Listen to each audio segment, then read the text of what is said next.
Hey, welcome to the Reading List. This episode, we're examining films that influenced a worldwide phenomenon and resurgence of intelligent slasher films in the Scream franchise.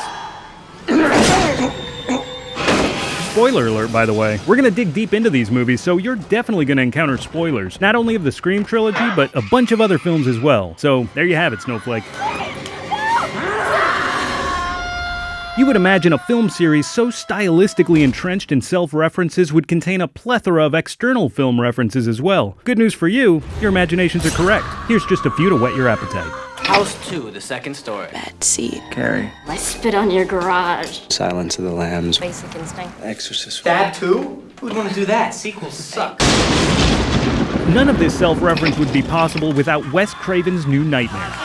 This film, which on the outside appears to be just another Freddy Krueger movie, is actually a super smart precursor to the Scream trilogy. It had been 10 years since Wes Craven last directed Freddy, and the franchise's popularity had waned. Incorporating this into the story, he developed a tale about Heather Langenkamp, who played Nancy in Nightmare on Elm Street 1 and 3. Hello? Her son, in real life, has started to dream about Freddy even though he has never seen the movies. Whatever you want to call it, it's old, it's very old. Wes Craven makes an appearance as himself and postulates that he didn't write Freddy. Freddy existed before he made A Nightmare on Elm Street. He just channeled him into the movie. And when the movies became less popular, Freddy looked for a new outlet, the real world, and Heather Langenkamp's son, whose fear gives Freddy the power he needs to break into our world. It's so very meta.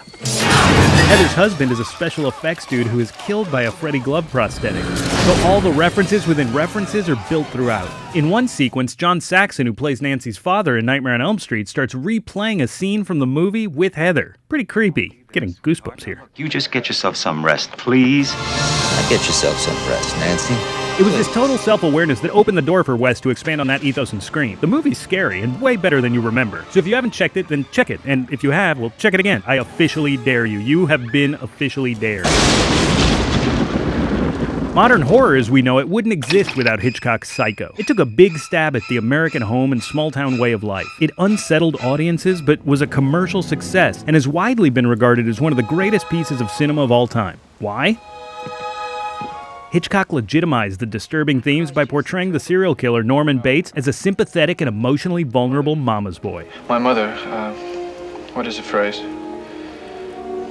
She isn't quite herself today. The killer in Scream is Billy Loomis, whose reason to kill is simply his desire to take revenge for his mother, who was cheated on by Maureen Prescott, Sydney's mom. And she's the reason my mom moved out and abandoned me.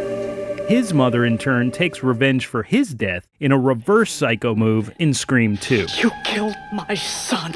Speaking of mommy issues, Generation of Vipers postulated that the American man being coddled from cradle to grave made men weak and extremely fallible. Norman Bates killing his mother and her lover was a logical progression of this reflection of the corrupt American home.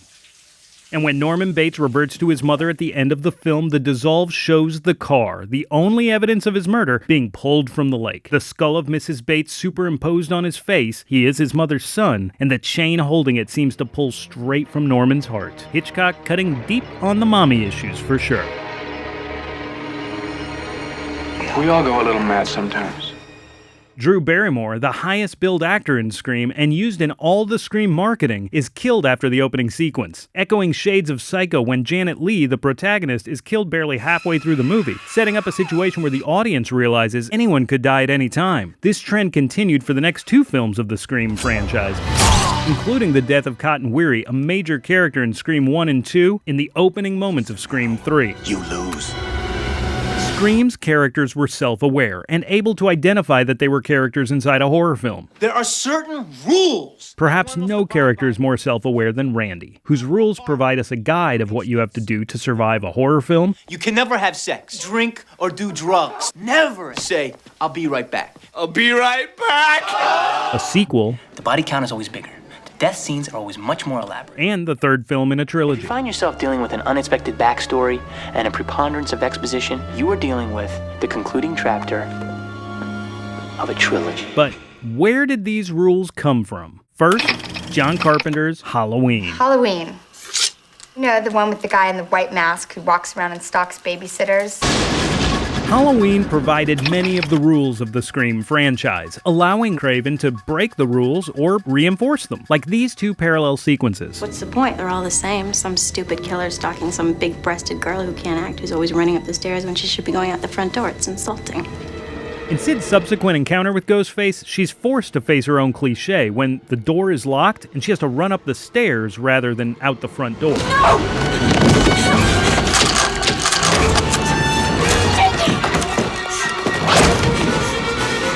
In this sequence from the climax of Scream, Halloween is referenced visually, and Marco Beltrami's score is taken over by John Carpenter's distinctive Halloween music.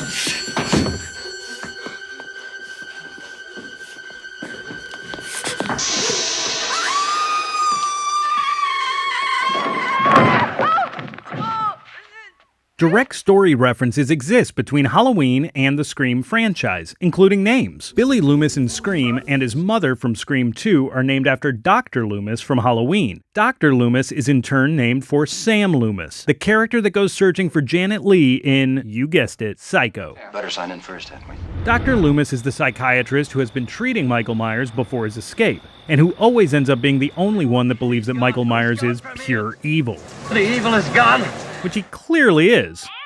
I mean, look at that reversed William Shatner mask. What kind of monster would do that? Speaking of masks, the mask in Scream is modeled after Edward Munch's famous painting The Scream. So it kind of makes sense why they changed the name of the film from Scary Movie to Scream. See what they did there? When Casey's father tells his wife to run for help, he tells her to go to the Mackenzies. Drive down to the Mackenzies. The same place Jamie Lee tells the kids to run to in Halloween. I want you to go down the street to the Mackenzie's house. And like Laurie Strode in Halloween, the main killer in the Scream trilogy turns out to be Sid's brother. In addition, Craven uses style elements from Halloween, like the subjective camera from the point of view of the killer. If you want to talk simply about plot construction in the Scream trilogy, then look no further than Prom Night. In fact, all you have to do is listen to Randy. He knows that what Woodsboro is going through is exactly what happened in Prom Night. If they'd watch Prom Night, they'd save time. There's a formula to it. A very simple formula. Everybody's a suspect. Other rules from the Scream franchise find their root in Prom Night, including the notion that sex equals death. I probably could have told you that myself. No! Prom Night featured the Virgin Queen Jamie Lee Curtis, who was in too many slasher films to name, but who still remained a vision of purity within the genre. Legacy Hollywood slasher horror legend Jamie's mom was Janet Leigh from Hitchcock's Psycho. Popping up again in Prom Night is the familiar slasher motif of Returnal Murderer. In Prom Night, the killer's revealed to be Jamie Lee's brother, and in Scream 3, the killer is Roman, Sidney's long-lost brother, who's responsible for the Scream 1 and 2 killings, having shown Billy Loomis the footage of his mother cheating with Billy's father. Name the killer in Friday the 13th. Jason! Before Jason in Space and Jason Goes to Hell, Friday the 13th etched out a spot in the slasher genre with its single-minded focus on punishing sinful behavior. Campers having sex, campers drinking, campers playing board games, investigating strange noises in the dark. According to our Puritan ethics and the MPAA, all these people needed to die, and Jason Voorhees was just the person to do it. Mute and relentless, Jason's power and mythology grew in each film, culminating with his near invulnerability in the partially canon but super interesting Freddy vs. Jason. Although, as pointed out in Scream to a distraught Drew Barrymore, Jason's mother, Mrs. Voorhees, was the original killer. Jason didn't show up until the sequel. Plotlines in Scream 2 follow this closely. Although we first suspect the killer is a young man, it is revealed to be Billy Loomis's mom, taking revenge for Sid killing her son in the first film. Not in my movie. Just like Friday the 13th. Boom, where's my mic and how do I drop it? They were making love while that young boy drowned. His name was Jason.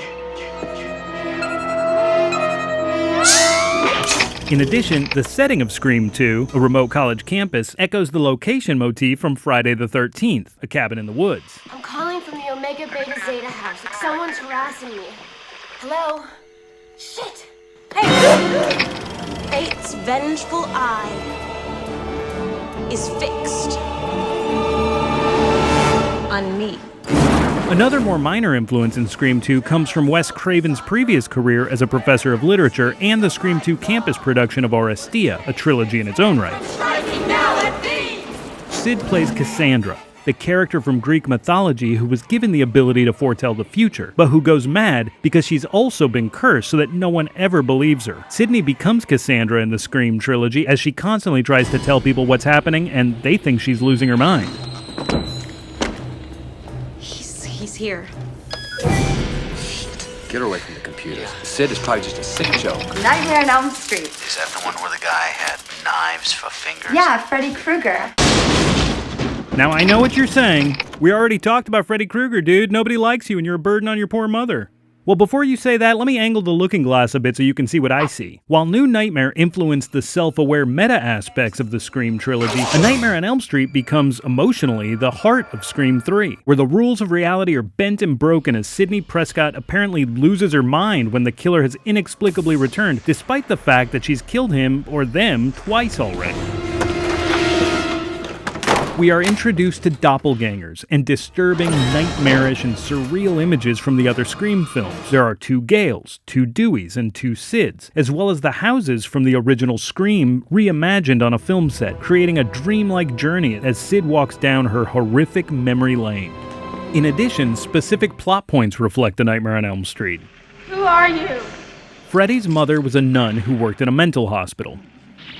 She was locked into the institution over Christmas and was gang-raped repeatedly, spawning her son Freddy. So when Freddy was born, he gained the moniker Bastard of 100 Maniacs. Now Roman, the killer in Scream 3, shares a biographical origin with Freddy, his mother having been raped by a bunch of movie producers. Compare these 2 scenes from Scream 1 and 3. Sydney lays down for a nap. In Scream, she wakens to a dark house.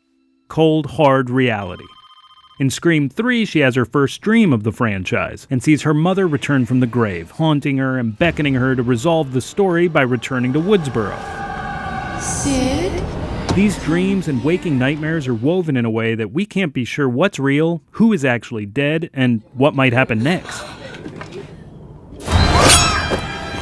And the deaths in Scream 3 border on parody, echoing the nature of A Nightmare on Elm Street.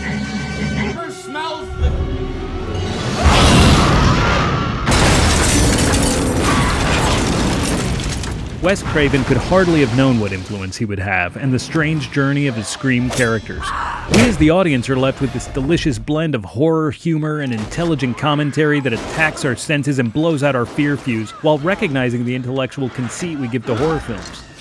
We can never return to the single-layer, superficial horror films of the late 80s, and for this, we have Wes Craven and the Scream franchise to thank.